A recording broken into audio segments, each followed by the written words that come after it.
आप सभी का बहुत बहुत स्वागत है। मैं हूं आपके साथ सृष्टि शुक्ला। रुक कर लेते हैं खबरों का। बदायूं में पुलिस ने बड़ी कार्रवाई की है। मामला अलापुर थाना क्षेत्र के कस्बा ककराला का बताया जा रहा है, जहां बीते महीने में वाहन चेकिंग के दौरान हुए हंगामे में पुलिस पर पथराव और हमले के मामले में पहले ही 28 नामजद और 30 अज्ञात के खिलाफ गंभीर धाराओं में मुकदमा दर्ज किया गया था। इतना ही नहीं, इस मामले में पुलिस ने कई लोगों को जेल भी भेजा था। साथ ही पुलिस ने हंगामे के मुख्य आरोपियों, जिसमें 3 पिता पुत्र शामिल हैं, उन पर एनएसए की कार्रवाई की है। वहीं इस मामले में पुलिस का कहना है कि बाकी लोगों की पहचान करके उन पर बड़ी कार्रवाई की जाएगी। तो वाहन चेकिंग के दौरान जो हंगामा हुआ था और जितने भी लोग इसमें शामिल थे, सभी पर कार्रवाई करने को लेकर के पुलिस प्रशासन पूरी तरीके से एक्टिव हो चुका है। इसी के साथ जो मुख्य आरोपी हैं, उन पर एनएसए लगा करके कार्रवाई की जा रही है और पुलिस का कहना है कि आप कोई भी आरोपी बख्शा नहीं जाएगा, सभी पर कार्रवाई की जाएगी। आपको बताते चले जानकारी के लिए कि 28 नामजद और 30 अज्ञात पर पहले ही मुकदमा दर्ज किया जा चुका है। आरोपियों के खिलाफ रासुका की कार्रवाई की जा रही है। पुलिस लगातार आरोपियों की पहचान कर रही है और यहां पर कार्रवाई जो की जा रही है उसको पूरी तरीके से लेकर के पुलिस सतर्क हो चुकी है और साफ तौर पर पुलिस का यही कहना है कि जो भी दोषी हैं, जिन्होंने हंगामा किया है, एक एक को पहचान करने के बाद उनके खिलाफ कार्रवाई अमल में लाई जाएगी।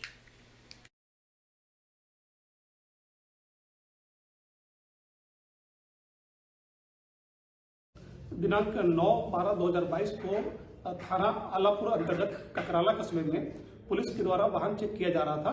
इसी दौरान कुछ शरारती तत्वों ने पुलिस के ऊपर पथराव और मारपीट शुरू कर दी, जहां कानून व्यवस्था छिन्न-भिन्न हो गई। ऐसी स्थिति में पुलिस के द्वारा तत्काल मुकदमा पंजीकृत किया गया और इस उपद्रवियों को चिन्हित कर इनकी गिरफ्तारी सुनिश्चित की गई।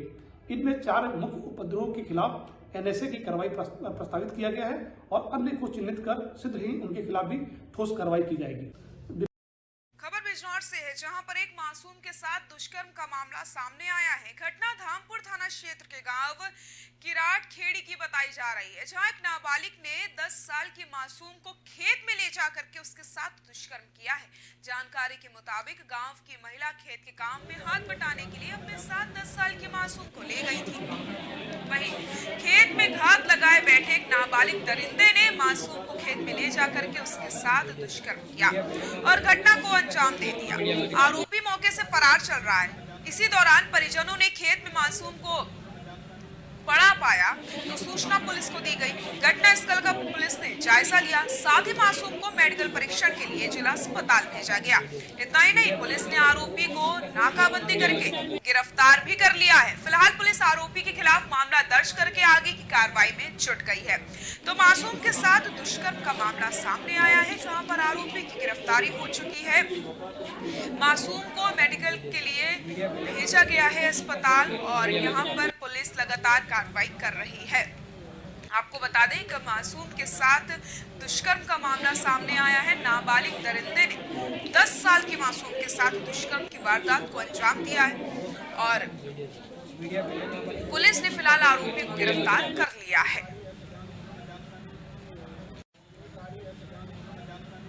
ये धामपुर के पास हरे ढक्के के पास किराट खड़ी है गांव का नाम।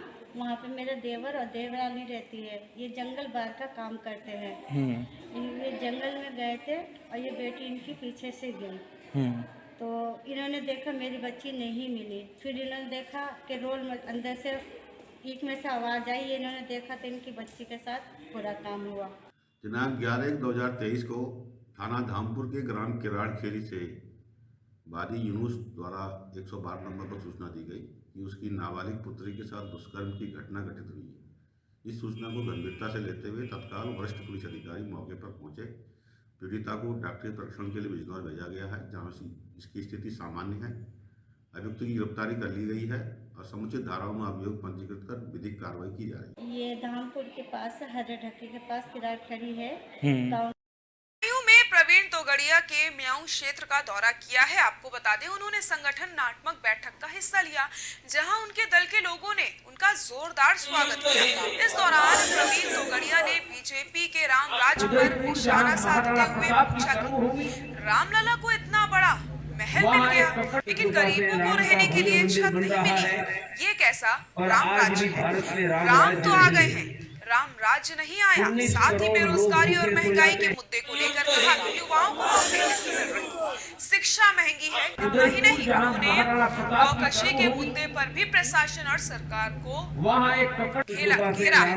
आपको बता दें कि प्रवीण तोगड़िया बजरंग दल के नेता हैं और कट्टरवादी छवि की वजह से वो हमेशा सुर्खियों में रहते हैं। तो एक बार फिर से प्रवीण तोगड़िया ने सरकार को आड़े हाथ लेते हुए कई तरीके के सवाल किए। उन्होंने कहा कि रामलला तो आ चुके हैं, रामलला को तो महल मिल चुका है, लेकिन गरीबों को उनका आशियाना कब मिलेगा? और ये जो बेरोजगारी बढ़ रही है, ऐसे में युवाओं को नौकरी कब दी जाएगी? इसी के साथ महंगाई का जो मुद्दा है उस पर भी चुटकी लेते हुए यहाँ पर सरकार से सवाल पूछे गए हैं।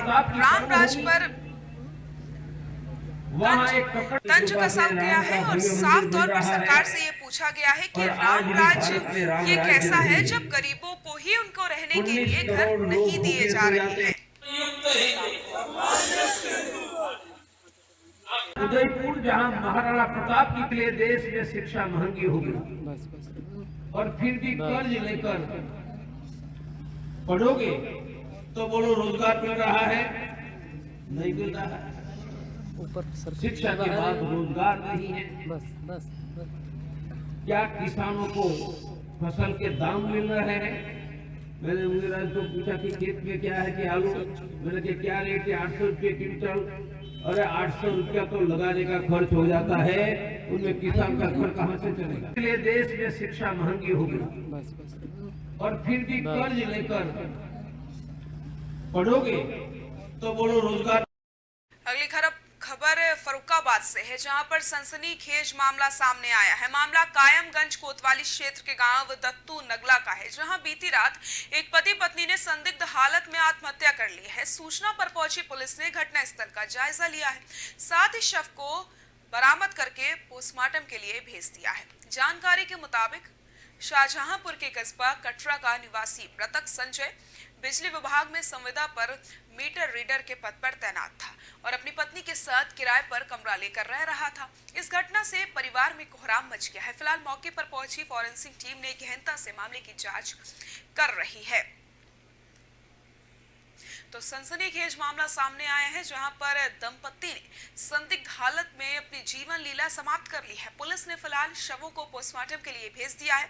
मामले की जांच की जा रही है और पता लगाने का प्रयास किया जा रहा है कि आखिरकार दंपति ने ऐसा कदम क्यों उठाया है। आपको बताते चलें कि लगातार यहां पर पुलिस की पूछताछ जारी है और इसी के साथ ये भी पता लगाने का प्रयास किया जा रहा है कि आखिरकार दोनों पति पत्नी ने आत्महत्या क्यों की है।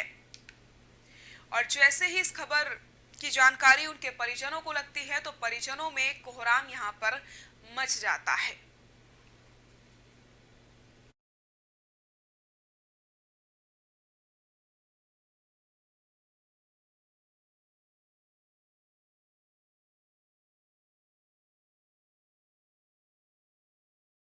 बागपत से है, जहां पर दिल दहला देने वाला मामला सामने आया है, जहां ठाकुर द्वारा कॉलोनी में आधा दर्जन मकानों में दरार आने से लोगों में दहशत फैल गई है। लोगों का कहना है कि गैस पाइपलाइन में पानी भरने से लगातार मकान धंस रहे हैं, जिससे परेशान लोगों ने नगरपालिका और गैस पाइपलाइन कर्मियों पर लापरवाही के आरोप लगाए हैं। फिलहाल पीड़ित लोगों की शिकायत पर मामले में जांच पड़ताल शुरू कर दी गई है।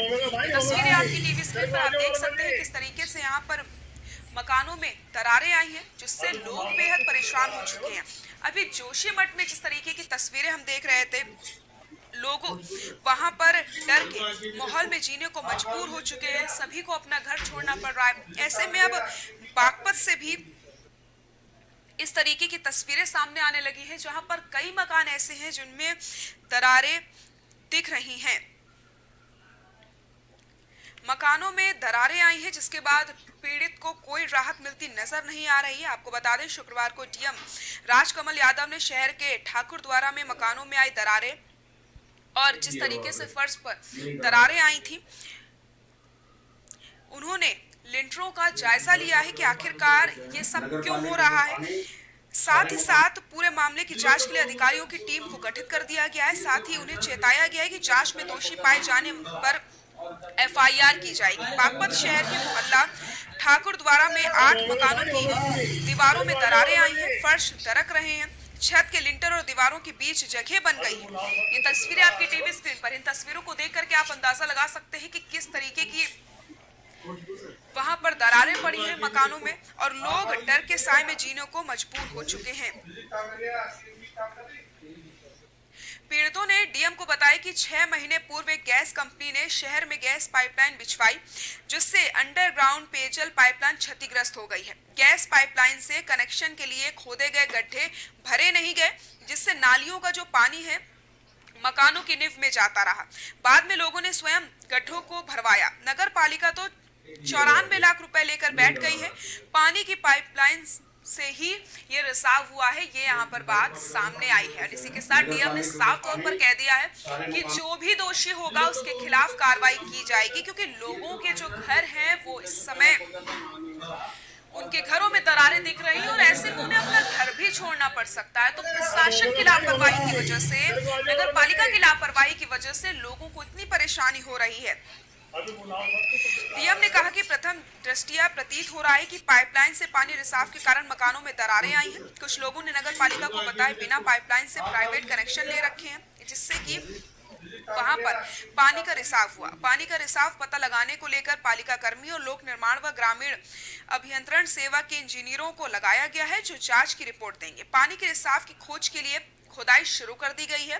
गैस कंपनी ने 94 लाख रुपए में गड्ढे भरने और तोड़ी गई सीसी रोड को ठीक कराने को नगर पालिका को दिए थे। डीएम ने एक्सीएन लोक निर्माण, एक्सीएन आरईएस तहसीलदार ईओ की टीम बनाकर के जांच रिपोर्ट देने के निर्देश यहां पर दिए हैं।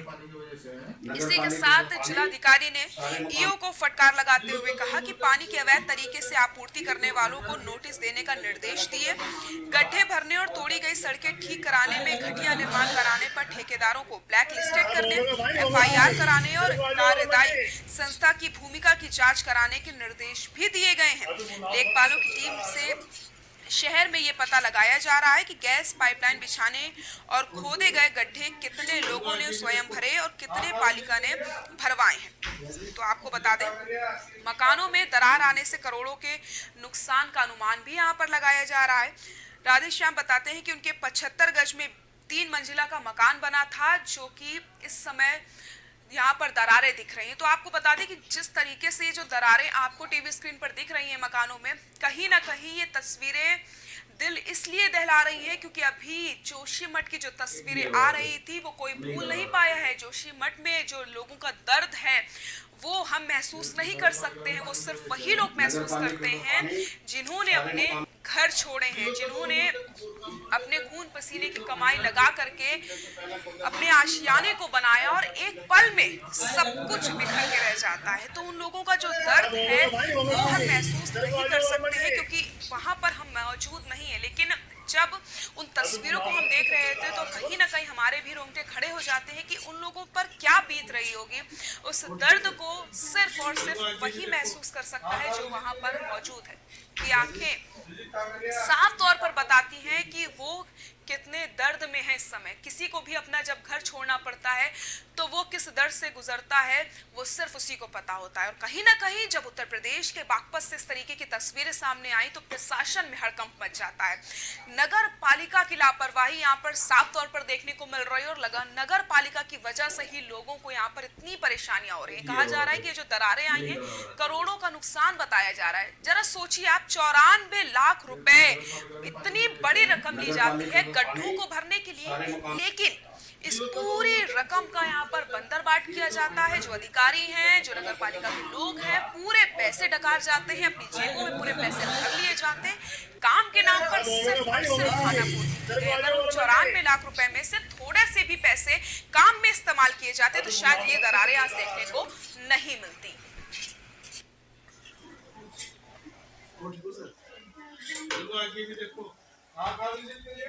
संज्ञान में ये परसों 2-3 दिन पहले आए थे, लोग भी आए थे यहाँ पर। तो उन्होंने कहा कि हमारे मकान में दरार आ रही है।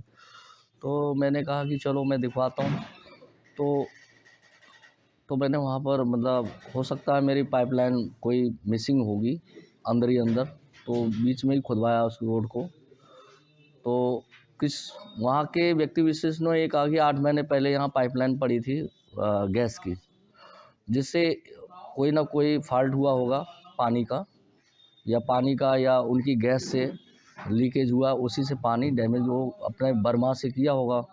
तो 8 महीने पहले ही ये चीज़ें हुई होंगी। तो धीरे धीरे वो पानी रिसता रहा अंदर ही अंदर, और फिर लोगों ने ऑब्जेक्शन उठाया तो मैंने उसको खुदवाया तो अभी कार्रवाई चली। कानपुर से है जहां पर आग का तांडव देखने को मिला। मामला कानपुर झांसी हाईवे का बताया जा रहा है, जहां हाईवे पर बनी 3 दुकानें में अचानक से आग लग जाती है। आग की लपटें इतनी भयावह थी कि अगल बगल की दुकानों को भी आग ने अपनी चपेट में लिया। सूचना पर पहुंची दमकल की टीम ने कड़ी मशक्कत के बाद आग पर काबू पाया। गनीमत ये रही कि दुकानों से सटे पेट्रोल पंप तक आग नहीं पहुंची और उससे पहले ही आग पर काबू पा लिया गया। वहीं आग लगने की वजह शॉर्ट सर्किट बताई जा रही है। दुकानदारों के माने तो तीनों दुकानों में लाखों का नुकसान हुआ है। हालांकि इस हादसे में कोई जनहानि की खबर नहीं मिली है। तो 3 दुकानों में भीषण आग लग जाती है, लाखों के नुकसान की खबर यहाँ पर मिल रही है। पूरी तरीके से दुकान में रखा सामान जलकर राख हो गया है। आग लगने की वजह जो है वो शॉर्ट सर्किट यहाँ पर बताई जा रही है। फिलहाल दमकल विभाग को जैसे ही इसकी सूचना दी गई, तुरंत दमकल विभाग पहुंचता है। कड़ी मशक्कत के बाद आग पर काबू पाया गया और गनीमत ये रही, देखिए राहत की बात ये है, हम आपको बता दें कि जहां पर आग लगी थी कुछ ही दूरी पर पेट्रोल पंप था। अगर आग पेट्रोल पंप तक पहुंच जाती तो बहुत बड़ा हादसा यहां पर हो सकता था, लेकिन फिलहाल इस हादसे को रोक लिया गया है। जैनपुर में जो आग लगी है इसमें मेन एक यशपाल की है, इलेक्ट्रिक सामान था, इलेक्ट्रॉनिक्स की थी। दूसरी एक रेडीमेड की है रामगोपाल की। तीसरी भानु हेयर सैलून की दुकान थी, उनमें आग लगी है। आग लगने का कारण संभवतः शॉर्ट सर्किट है और नुकसान का आकलन ये है कि जब ये मालिकान जो है अपना बताएंगे। ये लाइट जो स्पार्किंग हो गई है, हाँ, आग लग गई है। कितनी दुकानें जली हैं? 3 दुकानें जली हैं। कितना नुकसान हुआ होगा लगभग? 12-19 लाख रुपए होगा लमसम। अच्छा, तुम्हारी दुकान का? रुड़की नेहरू स्टेडियम में 22 जनवरी को सहस्त्रचंडी महायज्ञ का आयोजन किया जाएगा। इस महायज्ञ में देश के बड़े बड़े संत शामिल होंगे। इसी के साथ इस यज्ञ में प्रवेश के लिए सीएम और कई राजनेता भी शिरकत करेंगे। इस संबंध में रुड़की के आदर्श नगर में एक कार्यक्रम का आयोजन किया गया। इस मौके पर कार्यक्रम संयोजक ने बताया कि इस मौके पर भागवत कथा का भी आयोजन किया गया है। इसी के साथ नेहरू स्टेडियम में होने वाले इस यज्ञ में सभी लोगों से हिस्सा लेने की अपील की गई। आचार्य राजकुमार कौशिक ने बताया कि 13 जनवरी को भूमि पूजन किया जाएगा और 22 जनवरी को नगर में शोभा यात्रा के साथ कार्यक्रम का शुभारंभ किया जाएगा।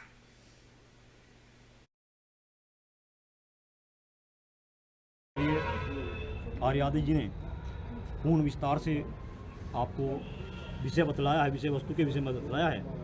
उसी में हम ये नहीं कि मात्र रुड़की ही, हम तो चाहेंगे कि पूरा प्रदेश, पूरा देश इसमें सम्मिलित हो और इस यज्ञ में सम्मिलित होकर के अपने पावन सानिध्य को प्रदान करते हुए इस पुण्य आयोजन को सफल करें। जैसा कि पूर्व में आचार्य उत्तराखंड में जहां प्रदेश सरकार एक तरफ जोशीमठ में भू धसाव पीड़ितों के लिए लगातार राहत काम देने की बात कह रही है, तो वहीं दूसरी तरफ कांग्रेस ने जोशीमठ में किए जा रहे प्रदेश सरकार के दावों पर कई सवाल उठा दिए हैं।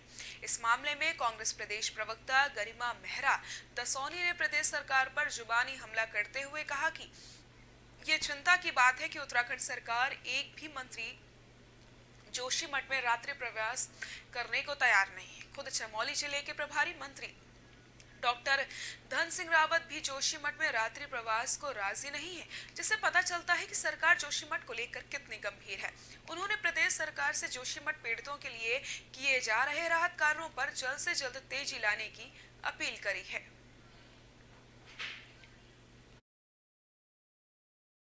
सरकार की गंभीरता और संवेदनशीलता जोशीमठ त्रासदी को लेकर इसी बात से आंकी जा सकती है कि आज इतने दिन बीत जाने के बावजूद कोई भी मंत्री वहां रात्रि रुकने के लिए तैयार नहीं है। स्वयं जो प्रभारी मंत्री हैं चमोली जिले के डॉक्टर धन सिंह रावत, उन्होंने एक रात वहां पर नहीं बिताई है।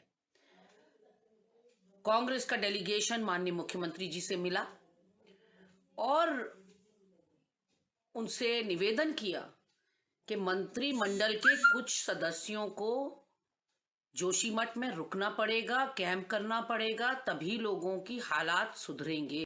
सरकार की गंभीरता जोशीमठ में आ रही आपदा से जहां एक तरफ वहां के मकानों को लगातार खतरा होता जा रहा है, तो वहीं भूदसाव की वजह से उत्तराखंड पावर कॉर्पोरेशन के 67 केवी का सब स्टेशन को भी खतरा पैदा हो गया है। उत्तराखंड पावर कॉर्पोरेशन के सब स्टेशन का जायजा लेने हल्द्वानी पहुंचे पिटकुल के एमडी पीसी ध्यानी ने बताया कि भविष्य में बिजली संकट उत्पन्न ना हो, इसके लिए भी स्थलीय निरीक्षण करके पूरी कार्य योजना बनाई गई। उन्होंने कहा कि 67 केवी का सब स्टेशन भी डेंजर जोन में आ चुका है। इसके अलावा आपदा को देखते हुए पिटकुल कर्मचारियों ने जोशीमठ पीड़ितों के लिए अपने एक दिन का वेतन देने का फैसला किया। इसी के साथ जोशीमठ में बिजली को सुचारू रूप से चलाने के लिए विद्युत विभाग लगातार स्थिति पर नजर बनाए हुए है।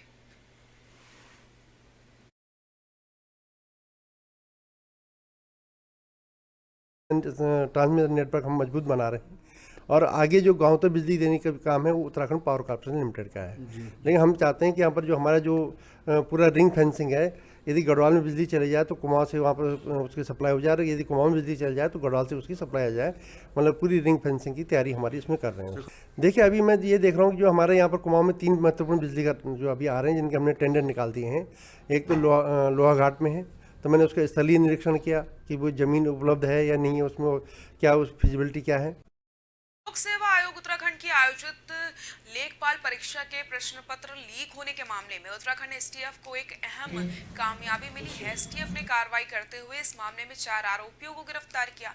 मामले का खुलासा करते हुए एसटीएफ ने बताया कि आयोग के अति गोपन अनुभाग में काम करने वाले संजीव चतुर्वेदी ने अपने कार्यालय से प्रश्न पत्र को लीक किया और इसके बाद अपनी पत्नी ऋतु के साथ मिलकर लेखपाल परीक्षा के प्रश्न पत्र राज्यपाल व संजीव को बेच दिए। इसके बाद संजीव और राज्यपाल ने राजकुमार और अन्य आरोपियों के साथ मिलकर प्रश्न पत्रों को बिहारीगढ़ के पास माया अरुण रिजॉर्ट और अन्य जगहों में एक साथ छात्रों को बेच दिया। एसटीएफ के एसएसपी ने बताया कि जांच के आधार पर लेखपाल परीक्षा पत्र लीक मामले में अभी तक 35 अभ्यर्थियों को परीक्षा से पूर्व प्रश्न पत्र लेने की सूचना मिली है। इसी के साथ इस मामले के मुख्य आरोपी संजीव चतुर्वेदी के पास से प्रश्न पत्र की प्रांतियां और प्रश्न पत्र लीक करके अवैध रूप से कमाए गए 22,25,000 रुपए बरामद किए गए। पुलिस ने गिरफ्तार आरोपियों से पूछताछ करके मामले की जांच शुरू कर दी है।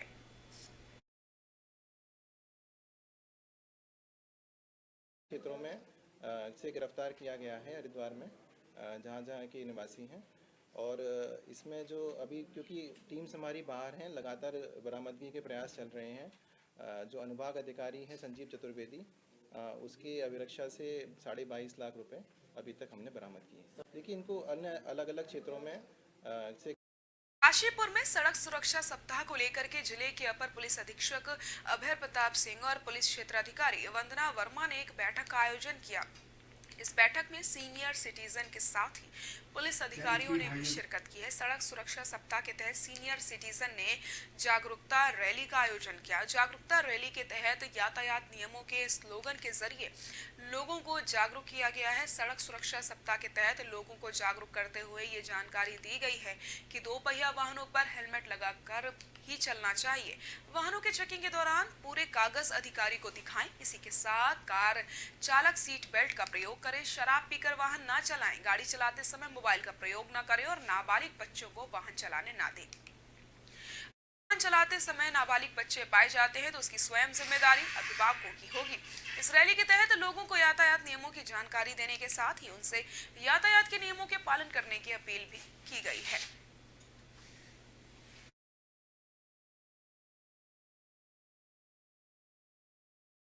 और बच्चों को अवगत कराया पड़ेगा कि सड़क पर वाहन चलाते समय हेलमेट का प्रयोग करें, तेज़ गति से गाड़ी न चलाएं, 2 पहिया वाहन पर 2 लोग बैठें, हेलमेट का प्रयोग करें और गाड़ी मोड़ते समय अपने हाथ से या डिपर से उसको इशारा दें। तीसरी, दारू पीकर या नशा करके गाड़ी न चलाएं। चौथा, संकेतों का जो पुलिस द्वारा दिए गए उसका निर्वाह करें। चल रहा है और चूंकि थाने में हमारे जो सीनियर सिटीजन लोग हैं इनकी भी बैठकें होती रहती है, तो जो हमारे सीनियर सिटीजन हैं चूंकि भिन्न भिन्न क्षेत्रों में इन्होंने काम किया, सरकारी, गैर सरकारी या सामाजिक जीवन में, तो एक उम्मीद रहती है कि आप लोग किसी चीज़ को अगर हमारे साथ डिस्कस करते हैं तो अब उनके अनुभवों का लाभ भी हमें उसमें मिलता है।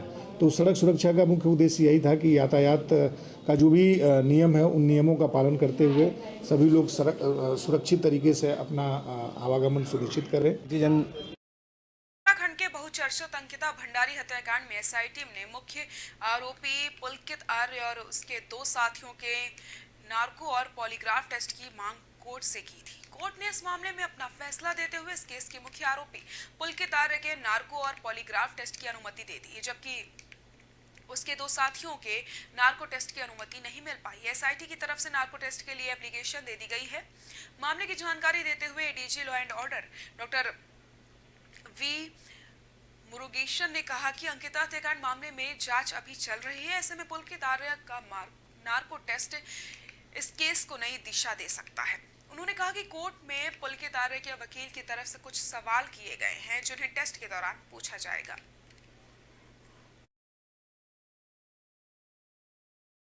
इस पे नार्को और पॉलीग्राफ टेस्ट करने वाले एजेंसी है जो फोरेंसिक लेबोरेटरीज है, उनसे संपर्क की गई है। उनका तरफ से ये बताया कि ये कोर्ट के ऑर्डर से होता है, तो आज कोर्ट में ऑर्डर के लिए एप्लीकेशन लग गया हमारे तरफ से।